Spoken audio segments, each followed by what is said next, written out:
गायत्री के पहले चरण में दूसरा शब्द सविता। सवितुर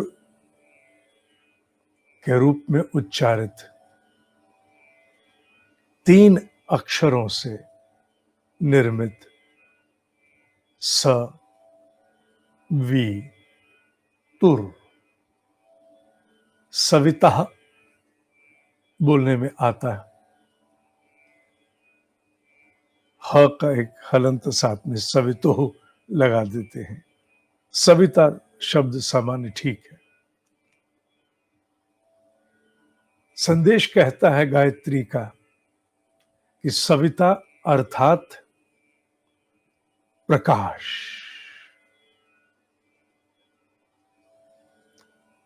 तमसो मां ज्योतिर्गमय। उसका कोई नाम नहीं है क्योंकि वो सर्वस्व है, जिसका न आदि न अंत। नाम देने वाला कोई सामने होना चाहिए। उसका ना कोई आदि ना कोई अंत, वो निर्विकल्प है, कोई नाम ही नहीं, इसलिए तत् के संकेत से संबोधित। उसका स्वरूप क्या है? रूप नहीं, स्वरूप। अंतर हो जाएगा। स्वरूप में बहुत कुछ और भी समाहित होगा। जो उसके गुण हैं, अर्थात उसका प्रभाव। गुण शब्द को यहां गुण कर्म से मत जोड़ देना क्योंकि वो गुण कर्म से परे है, निर्गुण है वो। अर्थात प्रभाव, उसके अस्तित्व का क्या प्रभाव है? उसका प्रभाव यह है कि वो है तो सब है, वो नहीं तो कुछ भी नहीं। ऐसा प्रकाश है वो है तो सब है, वो नहीं तो कुछ भी नहीं। वो ऐसा प्रकाश है। प्रकाश केवल वो नहीं जो हम समझते हैं, जिसमें चीजें स्पष्ट दिखाई देती हैं। प्रकाश केवल उतना नहीं होता, वह भी प्रकाश है जो मनुष्य के गहरे अंतराल में बोध रूप में अवतरित होते हैं। जो उच्चतम समझ, उच्च स्तरीय समझ विकसित होती है, वो भी प्रकाश है। अस्तित्व का विस्तार प्रकाश ही तो है। प्रकाश केवल उतना नहीं है, वो भी प्रकाश है जो ऊर्जा के रूप में, प्राण के रूप में, ऊष्मा के रूप में, उर्वरा के रूप में न्यूट्रिशन पोषित करता है। वो भी प्रकाश है। अपने आप में समूचे विवरण को समेटे हुए जो गमन करे, वो भी प्रकाश है। समूचे प्रकार की अग्नियां जो नाना प्रकार के भिन्न भिन्न कार्य करती हैं, प्रकाश है। क्या प्रकाश उतना ही है जितना हम जानते हैं? नहीं, प्रकाश का विस्तार बहुत बड़ा है, बहुत बड़ा है।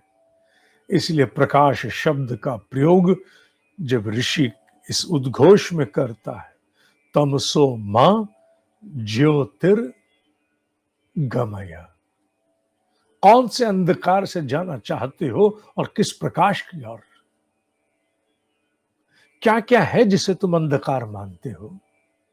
क्या क्या है जिसे तुम प्रकाश मानते हो? समूचे अभाव, अज्ञान, अशक्ति और इसके अतिरिक्त और भी कुछ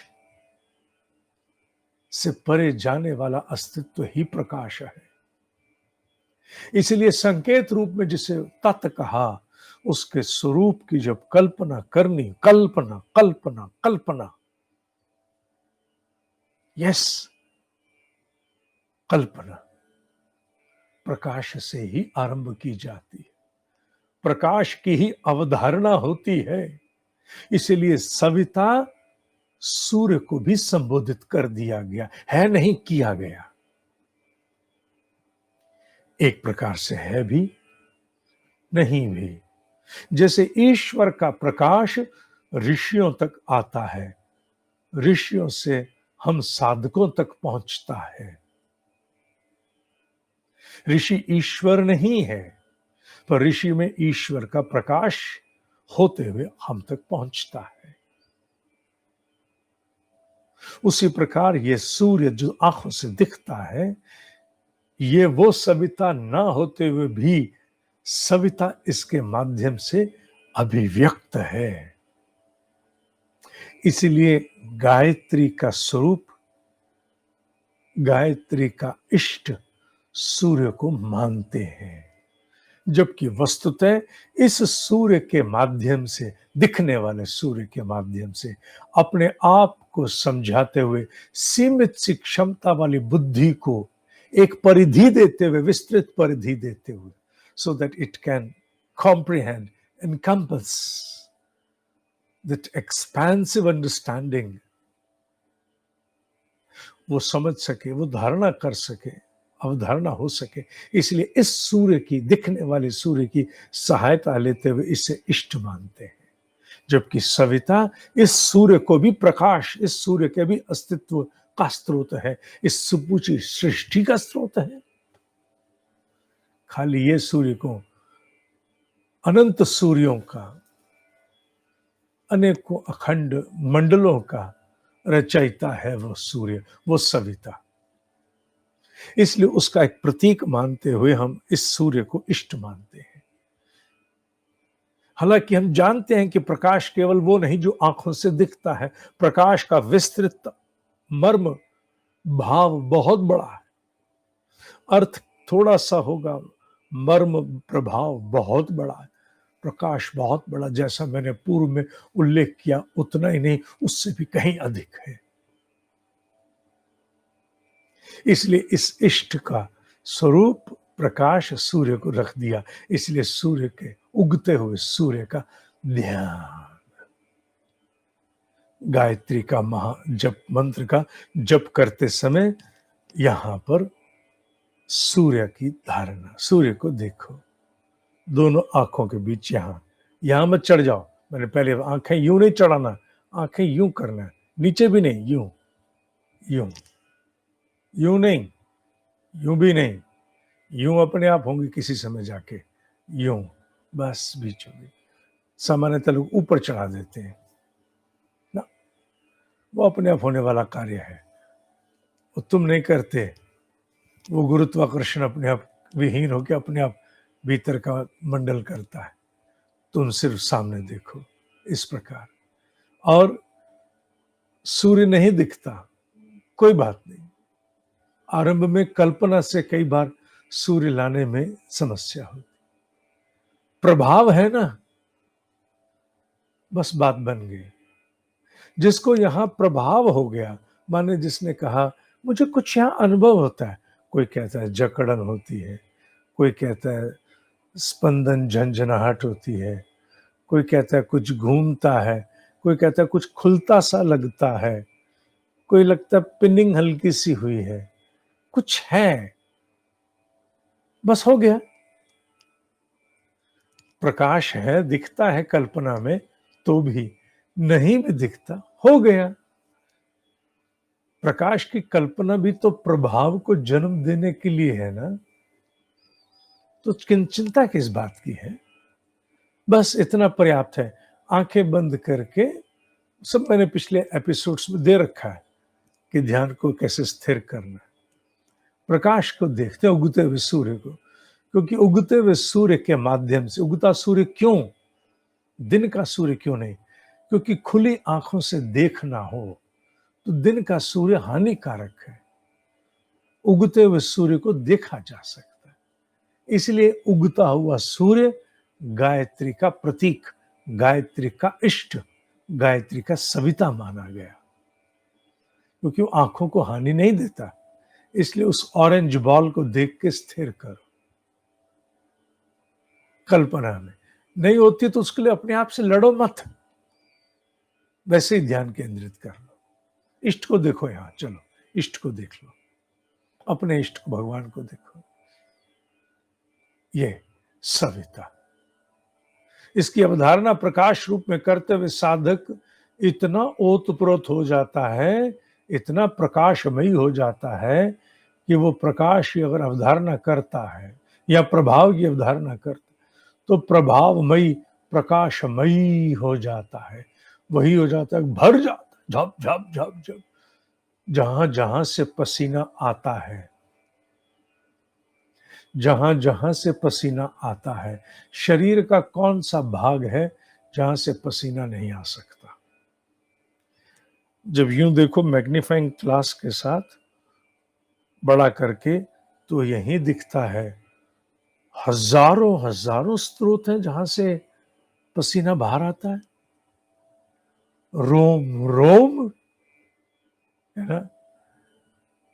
जहां जहां से पसीना आता है बाबू, उन्हीं दरवाजों से भीतर प्राण जाता है।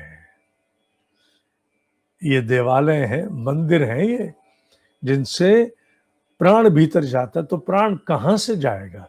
सविता का जब तुम अवधारणा करते हो, कल्पना करते हो, तो कहां से जाता है प्राण?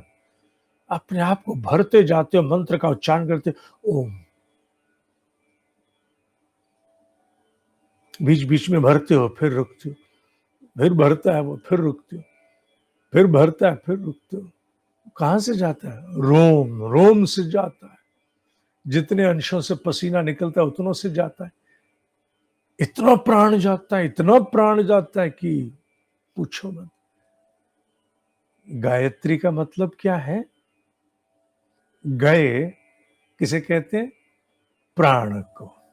गए माने प्राण, गए माने गय, गए माने प्राण। त्र त्राण, कुंडल वाला ण, त्र त्राण। त्राण कहते हैं रक्षा करने। जो प्राण की रक्षा कर सके वो गायत्र, गायत्री है। क्योंकि जैसे ही सविता की अवधारणा करते हो, आंखें बंद करते हुए, प्रकाश या प्रभाव, प्रकाश या प्रभाव, प्रकाश या प्रभाव कल्पना करते हो, वो स्वतः भागता हुआ तुम्हारे भीतर आता चला जाता, तुम्हें पता लगे ना लगे। स्पंदन झंझनाहट हो या ना हो, मुख पर हो, सिर पर हो, छाती में हो, आ जाके फिर बड़ा तमाशा तो छाती में ही होगा। कंधों में हो, भुजाओं में हो, टांगों में हो, जंघाओं में, अरे कहीं भी भाई, कोई एक स्थान नहीं है, पीठ में हो, कहीं भी वो प्राण आता है। क्यों? क्योंकि वो सविता है। सविता के अनेक स्वरूप हैं। केवल ऊर्जा बन के ही नहीं भरता, उत्साह उमंग बन के ही नहीं भरता, नए बोध भी लेके आता है, नई समझ भी लेके आता है, नई क्षमताएं भी लेके आता है, इनर एंड्योरेंस को विकसित करता है, भीतर की प्रतिरोधक क्षमता को विकसित करता है। केवल स्थूल शरीर की नहीं, सूक्ष्म की भी। अनेक अंशों में उत्साह, आत्मविश्वास, आत्म अवलंबन, आत्मबल विकसित होता है। ये सविता का प्रभाव है। इसलिए आंख बंद करके अपने आप को प्रयास करते हैं। बच्चों को जब सिखाते हैं, छोटे बच्चों को, जब मैं स्कूलों में जाता था तो खास तौर पे छोटे बच्चों को और क्या पढ़ाओगे आप? बड़े बच्चों में भी लड़कियां तो जल्दी समझ जाती थी, लड़के बड़े थोड़ा समय लेते थे, उड़दंग मचाते थे। उनको भी एक ही बात कहते थे, बेटा तुम सूर्य के सामने जाना, ठीक है, रबड़ की चप्पल पहन के जाना, धो के रबड़ की चप्पल, ठीक है, ठीक, माथा गीला कर लेना थोड़ा सा, गर्मियां सर्दियां हो तो गर्म पानी से करना, नहीं तो गर्मियां ठंडे पानी से कर लेना, और उगते हुए सूर्य के पास जाना, जा करके सूर्य के सामने दोनों हाथ गोदी में लेके, ऐसे दोनों हाथ ऐसे रख के और खड़े हो जाना, कोई बात, बैठो मत। तुमने स्कूल की ड्रेस पहन रखी है, कोई नहीं, ड्रेस में जाओ, तुम सॉक्स पहनने से पहले चले जाओ, खड़े हो जाओ, खड़े होकर सूर्य को देखो और ये सोचो सबसे पहले कि तुम क्या हो। तुम पता है क्या हो? तुम स्पॉन्ज हो। और बच्चे को स्पॉन्ज लाके दिखाओ क्या होता है। अगर आजकल सोफों में, फटे हुए सोफों में निकलता है ना, उस स्पॉन्ज का टुकड़ा लाओ, पानी में डालो तो उसको दिखाओ, देख ये पानी में गया, अब निकला, क्या हुआ? उसमें गप गप गप गप गप गप गप गप गप करके पानी भर गया। ओरे बाबा! और निचोड़ा, कितना पानी, ये कैसे गया? ये इसमें कितनी कैपिलरीज हैं, देखो, पानी में डाला, घप घप घप घप घप घप घप। तुम स्पॉन्ज हो। जैसे ही तुम सूर्य के सामने गए, दोनों हाथ रखे, मंत्र बोलना शुरू किया, तुम स्पॉन्ज बन जाओ और सूर्य का प्रकाश गप गप गप गप गप गप गप गप गप गप गप गप गप गप गप भर लो। भर लिया। 5 गायत्री मंत्र 5 बार गप गप भरा, हाथ जोड़े, कोरोना के बाद की बात कर लेना, ऐसे गर्म हो गए, सूंघा, आंख पे लगाया, मुंह पे मला, सिर पे मला, कैसा लगा? आंख खोलो, कैसा लगा? बल्ब हेलोजन हो गया, है ना, 60 वाट का 1000 वाट हो गया ना। हाँ, दिस इज एनर्जी, ये आई तुम में, ये सविता आ गया। अब जाओ, जाके 2-4 मिनट मेटल को हाथ मत लगाना, ठीक है? अब तुम फटाफट शूज पहनो, जाओ, कोई लेदर को हाथ लगाओ, जो मर्जी करो, बैग उठाओ, चलो। और ये बच्चा अगर करना आरंभ कर दे 5 गायत्री मंत्र से, सविता का ध्यान, बड़ा करे तो बात ही क्या, सविता का ध्यान, आपको मालूम है क्या कुछ हो सकता है उसके दिमाग में? आपकी कल्पनाओं में भी नहीं है क्या कुछ। अरे तुम छोड़ो, क्या कुछ हो सकता नहीं, तुम समझ पाओगे क्या कुछ हो सकता, बहुत कुछ हो सकता है। उसकी आत्मिक उन्नति के लिए तुमने बहुत बड़े कल्प वृक्ष को, कामधेनु को तुमने उसमें स्थापित कर दिया। कल्प वृक्ष हो या कामधेनु हो, काम तो एक ही है, जो चाहो ले लो, मर्यादित। तुमने दोनों स्थापित कर दिए उसके भीतर, एक छोटे से प्रशिक्षण से। उसे जीवन में चाहे वो 90 साल का हो जाए, उसे जब कभी भी उत्साह की, उमंग की, ऊर्जा की आवश्यकता होगी, आंख बंद करेगा, घप घप घप घप घप घप घप घप घप घप घप करके भर जाएगा। ये सविता है, ये सविता है। अभी सविता के जो सूक्ष्म है, स, वी और तुह, उनका उल्लेख हम अभी, और उससे संदर्भित ग्रंथियों का उल्लेख कल करेंगे। महत्वपूर्ण बात, कल एक साधक ने मुझे भगवान दत्तात्रेय जी के अवतरण, आज से लगभग उनके अवतरण के अंतर्गत 700 साल पूर्व, श्रीपाद वल्लभ महाराज जी का एक,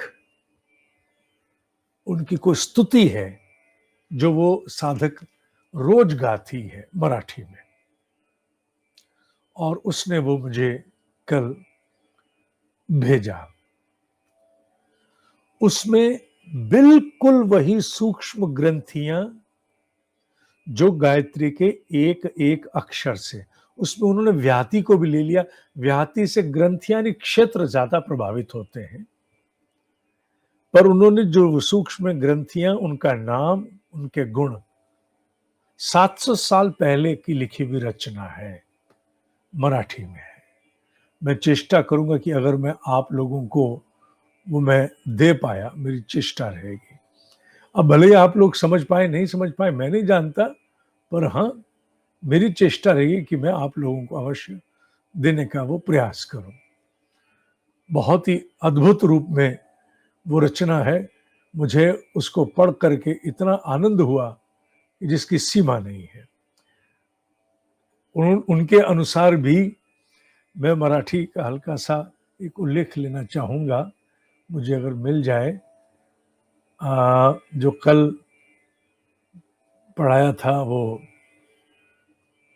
तू तत्पर, हाँ वो मुझे उल्लेख मिल गया। तत्च्या उच्चाराने, तत्त्य तत्च्या तत्च्या उच्चाराने आज्ञा चक्रामध्ये असलेली तापनी ग्रंथीतील सुप्त असलेली साफल्य शक्ती जागृत होते।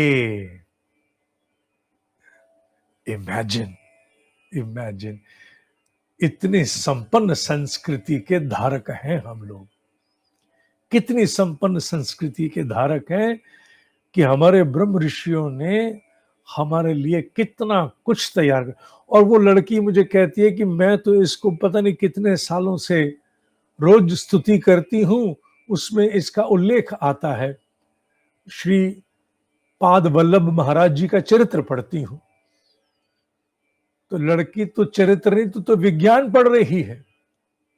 अब ब्रह्म ऋषि ने इसको लिख दिया, कितने लोग इसको कर पाए, आई डोंट नो। म्हणाले गायत्री शक्ती विश्वव्याप्त आहे, त्याशी संबंध स्थापित केला असता सूक्ष्म प्रकृती स्वाधीन होते। तिच्या योगाने भौतिक मानसिक तसेच आत्म्याशी संबंधित क्षेत्रातील सर्व प्रकारची संपत्ती प्राप्त होऊ शकते। आपल्या शरीरात असंख्य नाड्याचे जाले पसलेले आहे, यातील काही नाड्या जुलल्या योगा असता त्याना ग्रंथी म्हणतात। जप योगात श्रद्धा निष्ठा असलेल्या सांधकांच्या मंत्रोच्चारेण या ग्रंथी जागृत होऊन त्यातील सुप्त शक्तींचा प्रादुर्भाव होतो।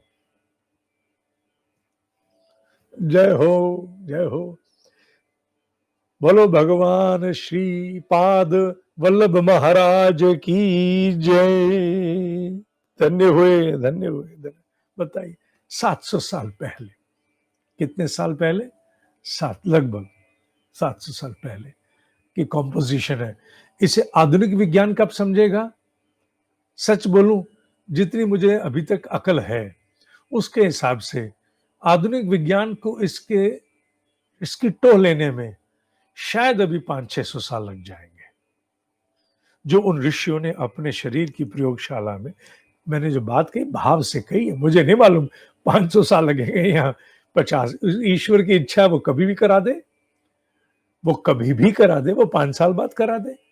मैं तो एक सामान्य व्यक्ति, एक अध्यापक अपनी छोटी बुद्धि से बोल रहा हूं। अब आप देखिए, उस लड़की ने, अर्चना नाम उस बच्चे का, उसने भेजा है। मैं देख करके मैं मंत्रमुग्ध हो गया कि ब्रह्म ऋषियों ने हमारे यहाँ क्या कुछ परोसा है, हमें अपना ही नहीं पता। दुनिया को हम बहुत जानते हैं, अरे हम दुनिया को बहुत अरे मुझे सब पता है, मैं सब जानता हूं। हाँ, बहुत जानता। चलो आज के लिए इतना ही। मैं ये संस्कृत वाला भी जो उस लड़की ने भेजा है, श्रीपाद प्रभु कंडून गायत्री मंत्र सर्वाक्षर महिमा, मैं ये भी सबको भेजूंगा। इसी बहाने मराठी का थोड़ा बाकी सब लोगों को मेरी तरह अभ्यास भी हो जाएगा। और ट्रांसलेशन करो, अब तो गूगल है, मराठी टू हिंदी ट्रांसलेशन में डालो, सब सामने आ जाता है 2 मिनट में। तो हमें तो अपनी मातृभाषाओं को सीखना चाहिए, थोड़ा थोड़ा जितना संभव हो उतना सीखना चाहिए। ठीक है, आज के लिए इतना है।